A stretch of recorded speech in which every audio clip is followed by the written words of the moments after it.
آپ صلی اللہ علیہ وسلم نے وحی کے رک جانے کے زمانے کے حالات بیان فرماتے ہوئے کہا کہ ایک روز میں چلا جا رہا تھا کہ اچانک میں نے آسمان کی طرف ایک آواز سنی اور میں نے اپنا سر آسمان کی طرف اٹھایا۔ کیا دیکھتا ہوں کہ وہی فرشتہ جو میرے پاس غار حرا میں آیا تھا وہ آسمان و زمین کے بیچ میں ایک کرسی پر بیٹھا ہوا ہے۔ میں اس سے ڈر گیا اور گھر آنے پر میں نے پھر کمبل اوڑھنے کی خواہش ظاہر کی۔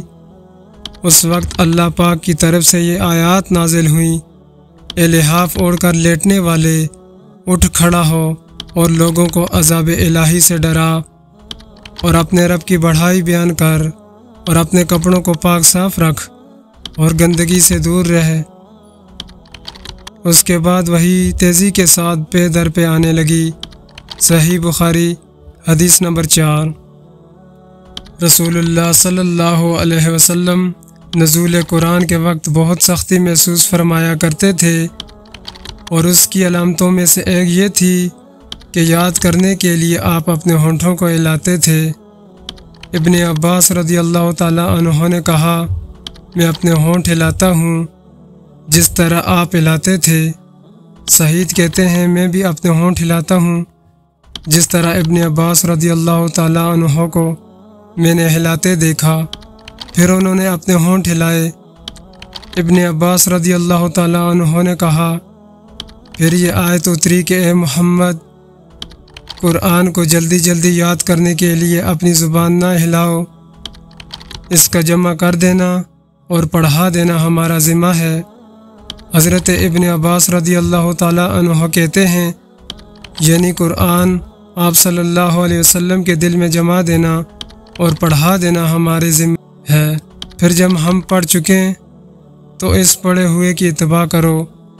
ابن عباس رضی اللہ تعالیٰ عنہ فرماتے ہیں، اس کا مطلب یہ ہے کہ آپ اس کو خاموشی کے ساتھ سنتے رہو، اس کے بعد مطلب سمجھا دینا ہمارے ذمہ ہے۔ پھر یقیناً یہ ہماری ذمہ داری ہے کہ آپ اس کو پڑھو، یعنی اس کو محفوظ کر سکو۔